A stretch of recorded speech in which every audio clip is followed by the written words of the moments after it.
Hello and welcome back to the Matrix Green Pill podcast.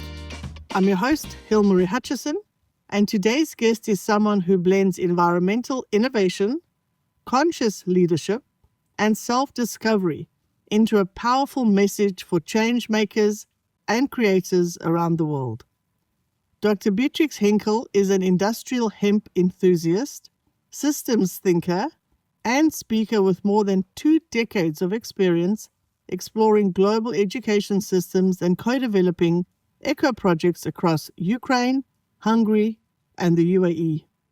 She's known for her value-based approach to partnerships, and her passion lies in empowering others to become the leaders they want to follow. Beatrix, welcome to the show, and thank you so much for joining me today. Thank you so much to Hilmarie for having me. So to start off, can you share a bit about your background and what led you to the UAE? I would introduce myself primarily as an educator. It's a very broad term when I think of it. And I don't only think of educational institutions, formal education, but that's also informal, and that's also what we can learn from others and what we can learn about ourselves through the journey that we call life. So I really stretched this notion of education really broad, and I'm feeling very comfortable with it. And this is what brought me to the UAE. It was within the formal education system, and then the UAE just really stretched me and opened me up to different new experiences, challenges, opportunities that was truly transforming me since I moved in 2016. It went into a transition of self-discovery, like for many of us during the COVID time. And then it got more and more fulfilling as we were going ahead in time. Also, it got to help me to explore not only myself and learn about myself, but also my connection with everything that is around me, including people and nature. I guess this is where I am right now, still in the journey of exploration. I'm not planning to finish it this life, so I'm just learning and growing as much as I can. That's fantastic. You spent over 2 decades exploring the language of education across different cultures. As you mentioned in your introduction, you have a very broad view of education, both formal and informal.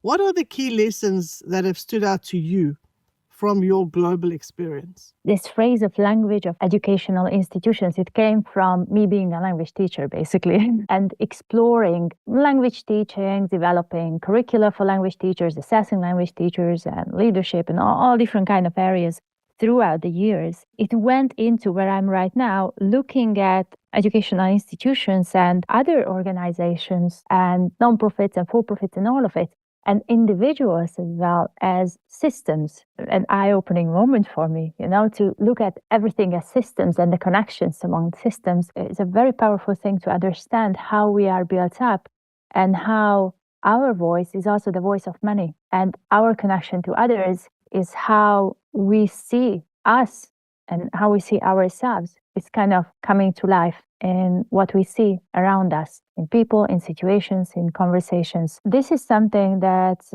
was one of probably the biggest lessons in moving from one institution to another, one country to another. And I was led more and more within. I was going more inside, and this leadership from within, feeling the power that comes from within, came to life. It's super powerful and so often ignored. So realizing that also put me on the track, which I would call that this is where I'm going, and this is where I'm looking to provide value, to add value to people around me and enrich their lives. At the same time, I'm also growing. Absolutely fascinating. Yes, it was just the end of the sentence, because as much as you are helping others and you are adding value to others so they can grow, you are also growing. So it's a beautiful symbiosis, what we call as relationships. Yeah, as I was saying earlier, it's absolutely fascinating. You describe yourself as a systems thinker. For those that have never heard or doesn't understand what this is, can you unpack that for us a bit? Explain to us what this is, and also how does that perspective influence the way you approach leadership and sustainability? It's not an easy way to define any kind of term, let alone systems. But if you think of system, then you can think of something that is composed of elements, belongs together. Together, the parts form something bigger than the parts alone. It also fulfills a purpose. It's also connected with other systems. There is a dialogue, there is an interaction, dynamics. And to make it a little bit more specific, think of your body, and think of the different organs and think of how they are interacting not only with each other, but also how, your emotions and your thoughts, they all play into this. And then you open your eyes and then you wake up in the morning and then you meet people. There is a connection with other people as well. And that connection or those connections are also forming what's going on inside you, and that dynamic and that flow. If you can imagine this, that it will be very easy for you to see systems in other things as well, that we call family, that we call a company, that we call a school or development of a society or the society itself or culture, subcultures. So the list goes on. What becomes really important and one of the beautiful concepts in systems thinking is when you think of your system and then another system, and then you think of the interaction and what you are creating together. Either that other system will be a person or a concept or something else. What you are creating is a third entity. So that's not you and that's not the other, but it's the third one. And that has a life on its own. And then you start seeing a web. When you start imagining it, then you see different dots becoming a web and becoming a beautiful network, full of colors, 3D and sparkling and many other things. And it's just up to your imagination how you want it to be. And how it leads to sustainability is that sustainability is really where we think of creating those connections, where we are realizing those connections in the society. We understand that all of us are responsible for creating, for deciding, for choosing what we are going to do, how we are going to act, respond. And it's not only environment, it's also my choices, my everyday choices that are related not only to shopping, to what I say, to how I say it, to how am I being present in my life. And not only when people see me, but also when people don't see me behind the scenes. And on a little bit bigger scale, the groups of people and the different entities or those different systems, let's say, present in a society or in a country, different industries, they really have to interact with each other to make it happen. Circular economy doesn't happen on its own. The supply chain is not built up if one of the chain is weaker than the others. They all have to be connected to be powerful. And this is especially true for the industry that I'm choosing to work in right now, which is the industrial hemp industry. We are experiencing and witnessing this being born and happening and progressing, different status quo in different countries on a global level. And everybody would approach it differently. And when I say everybody, I would mean humans, but also I would mean countries and legislations and many other things, that they would approach it differently. But what we all realizing that education and the life of people, the everyday life, the legislation, the commercial entities, they're not separate. We are all working together to make this happen. And this is the beauty of it, that us realizing the codependence, us realizing the value we all bring to the equation. Yes. So what I'm hearing you saying is that really at the core of it, we are all somehow interconnected in some way, influence and impact each other. So if we can see that, if we can see that we, in some way, each of us is part of this chain. So we each have a role to play. And we all, again, impact each other in the way I think we spoke about the in leadership, but also in sustainability. So we all have to understand the role and that we have a role in whatever is happening around us. I want to sort of come back to, you mentioned about what you're really involved with right now, being the industrial hemp. You are deeply involved in eco projects across Ukraine, Hungary, and the UAE. Can you tell us about the focus of these projects and the role that industrial hemp plays in them? the question that is the prelude to why we are doing it. And thank you for asking. I brought up Ukraine as a first example because I come from an ethnic minority background. In the borderland of Hungary, on all the countries that surrounds Hungary, there are ethnic minority groups that have been living there, since 1920, after the Treaty of Trianon, and population that is decreasing in number, which is the true nature of ethnic minorities. But also it's a very special context to be in. And this is the context where I come from. And what we started creating there, it was a project that brings education to real life experiences, meaning that we built now it's still being finished because of the war, hemp hotel. There is a farm around it, and there is a culinary experience where people can learn about herbs. They can also prepare it. They can learn of how to prepare healthy food for themselves, and they can try the local, organic products. They can also learn how to make the local organic products. So it's really an experience on its own, still being completed. We started in 2006, and since then it was growing step by step by step, and it's growing to give the value of learning from each other, to give the value of living together and being one with nature. It's organically growing. Now, going to Hungary, which is just starting, very recent, from last year, when we decided to come to Hungary and open up an interactive exhibition introducing the 1,000 years history of industrial hemp. The whole idea came all of a sudden, out of the blue, very random. And then, interestingly, the invite that we shared through the networking events that's happening during the exhibition and the special networking events, it was people to come and join us in creating. And unexpectedly, it went into a very nice flow, a super quick dynamics. Where we are right now is we are looking into creating a space for everybody from any industry, a lively space for creation from industrial hemp, for a community to be born in a place which has been an industrial hemp factory for 125 years. And this is historic, this is just mind-blowing. We didn't think of it when we started the exhibition last year. You know what I mean? The power of creation is what I'm emphasizing here. And this leads me to the UAE, which is a beautiful place of people believing that belief, that faith showing up in their lives. Looking at a country that is hardly like 50-something year old, and the ambition and the determination that we are going to make it happen, and we are making it happen smart, while also we appreciate the values being brought to us. We appreciate the people we are creating it together with.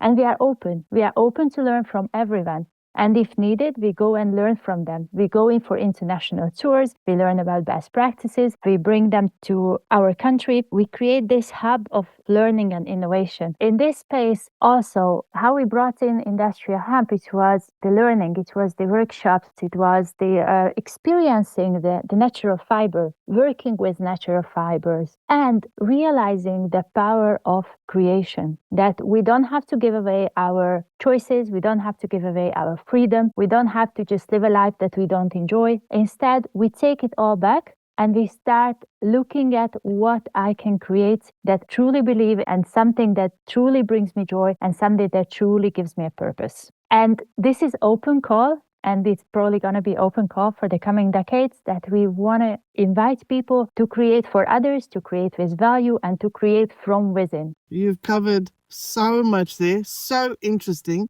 all the way from a hemp hotel and teaching people how to grow, how to produce organic products, preparing food in a healthy way, all the way to creating a space for people from various industries to create a community in a space, in a space that has been around for a long time, and then how you relate that to how the UAE has grown with so many different people, so many different thinking, but successfully in such a short time. I love that. Many people are curious about industrial hemp, but may not fully understand its potential. What are some of the most exciting applications that you see for hemp today? Industrial hemp is a natural fiber, just like cotton and then the flax seeds and many other that we see all over, wheat, corn, barley, and the others. The difference with this one, why it became different? Because in the 1920s, one of the US senators really put a stigma on it that has been one of the examples that happened so many times throughout the history of it. And the history of industrial hemp goes back for several thousands of years. And that stigma is it something that can be misused because it belongs to a family from that same family with a special, medical formula. If it's a high THC product, you can use it as a medical drug. And it is allowed in some countries. But proper regulation, and with proper regulation and legislation, and this is where it starts, and with clearly saying that it's a low THC plant, we talk about industrial hemp. And this is truly good for a million things, but definitely not for a drug. Just one funny example that I would like to bring in: when we registered the company, they did ask me if with the products we are selling, and we were selling shoes and socks at the time, can be smoked. And I said, definitely it can, but it will never get high anyone. This is a stigma, unfortunately, that is still around. And education is the primary tool that we have to inform people about it, because the potential of it is just mind-blowing. I would like to bring in a quote here that will very well illustrate the use of this plant, that this is the only plant that can house us, provide us shelter, clothe us, and feed us. And we can truly create amazing nutrition products, high protein seed that we are talking about in the case of hemp, and oil, and many other, like a multitude of products in this segment in the food industry. We also talk about textile, which is non-toxic. It doesn't have chemicals because hemp is a pure plant. It doesn't need chemicals to grow. It doesn't need as much water to grow. And when we think of it, and when we start thinking from growing the plant to the textile, growing the plant to the food that we eat, growing the plant to examine the houses we live in or the offices we work in, the whole equation changes, the whole story changes, because we go back to the roots and we start truly thinking from cradle to cradle. So what happens after it's being used, and how it's going to have either another life or how it's going to continue in a different way. And this is what the thinking that we try to bring in by inviting people to use industrial hemp products, buy industrial hemp products, but also create industrial hemp products. The list truly goes on. So it has like 2,500 different uses, and the list is endless. So I would probably just highlight these three and probably add bioplastics, because that's a very exciting one. But there are many exciting ones. So Hilmarie, I could just really go on and on and on. But truly, this is a plant that is a wonderful source and raw material for creators who are truly looking to make a change. It also brings me back, or makes me think a bit about what you said in the beginning about education. Because people had maybe this misconception about what it is, it sort of got people to stop considering the value and the uses of it. But through education, you can teach people and show people the value of the product. With the education that you have been doing, are you finding that people are more open to the various ways that they can use the product? Well, people are becoming more open, but also people are becoming more aware. And it's only true for those people who pause to think about the choices they make. It's not that many, but the number is growing. It's hard to say, it's very relative to say too many, too big, or any kind of adjective would just mislead us. The important thing is us in our community, the people we are in touch with. For me, the important one is that who I can interact with, who I can have those conversations with. And this is why thinking in partnerships is just so appropriate for this, because value-driven partnerships can create massive changes. That's an option ready for anyone in any country to start. So how and what we are building and reintroducing, in fact, in Hungary with industrial hemp, I would say on a country level, it can happen in any country. And of course, we are ready and happy to support anyone in any country looking to do this, because the goal is to inspire people to think of themselves, to think of the life they are living and the life they want to live. So they start creating that life, because it starts with awareness.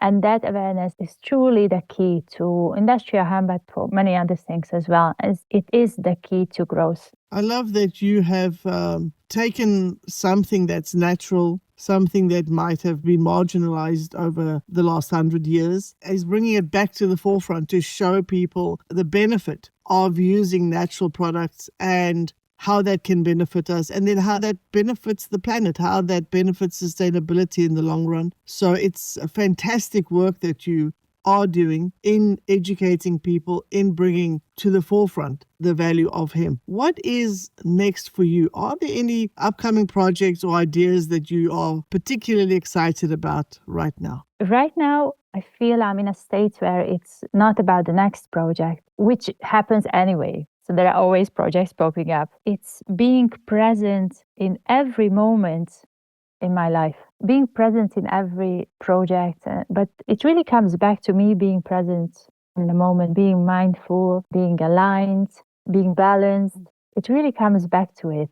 And I keep reminding myself of this because truly this is the most important one. And this is the most powerful one. Projects come and go. Some of them last longer, some of them last shorter, and new ones are coming and amazing things are unfolding. But the power of it is in the present moment. This is what's next for me. I'm grateful to be in the moment, and that's my plan as well. Yeah, I love that. Being present in the moment. There's so much that can distract us all the time, that we don't appreciate what is right here in front of us at this moment. And I think I love that message from you that this is what we should be focusing on. What do we have right here, right now? Being present for that.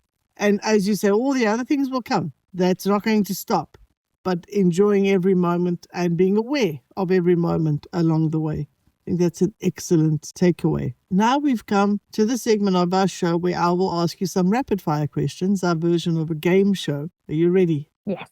If you could banish one hemp myth to the land of forgotten fairy tales, which would it be?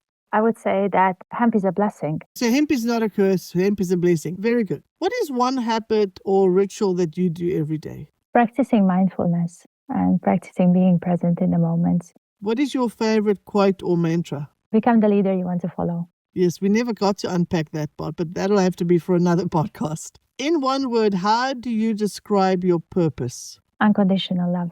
What is one thing you do every day, no matter how busy you get? Being grateful. Well, thank you for playing along. That was easy enough. Now I would like to ask you our signature green pill question. Could you share an inspiring or life-changing experience that you have gone through, your green pill moment? The moment for me was a process. It was a series of aha moments, a series of transformations. And there's probably going to be a series of aha moments and transformations. And it started with being woken up from the life I was living. And if I want to put a specific one to it, where it was a turning point, it was when my mom passed away. Suddenly, that was 7 years ago. Suddenly, everything around me and within me started to have a different meaning. And the journey to this self-discovery started with that. I'm truly grateful that I had the opportunity to have the mom I had. I'm truly grateful that she had me all along the way and she is still with me. That was a moment that was getting me on the journey of self-discovery, and self-discovery was getting me on the journey of being more connected with nature. And being more connected with nature was that led me to live life and to be present in life the way I am right now. And I'm truly grateful for that. Well, thank you so much for sharing that experience with us, and sorry for the loss of your mom. It is oftentimes these big shifts and these big changes in our lives that cause us to sort of stop and reevaluate and rethink. And this is what it's done for you. It's changed your life to think about things differently and to go on that journey of self-discovery. So thank you for sharing that with us. And I think it would be lovely for all of us and our listeners to find the self-discovery without the big loss in our lives. But oftentimes it is those big changes that does force us to stop and slow down and rethink about where we're at and what we're doing. I think you used the words being woken up from your way of life because of what happened. Did I get that right? Yes. And we can accept that everything is right and wrong, good and bad at the same time. Life just becomes super easy. It is sad to see someone passing away, but also it's our life. It has a beginning and it has an end. And then if we believe in that, maybe we have another life. It has a purpose. Everything is super well calculated in our life. Everything that happens is perfectly designed. Yes, and as you mentioned earlier, everything is connected at the end of the day. Yes. Fantastic. Beatrix, thank you so much for such an insightful conversation. I've so enjoyed this conversation with you. Your work in education, sustainability, and leadership is both inspiring and deeply relevant in today's world. Before we sign off, where can our listeners follow your journey and learn more about your projects or join one of your workshops?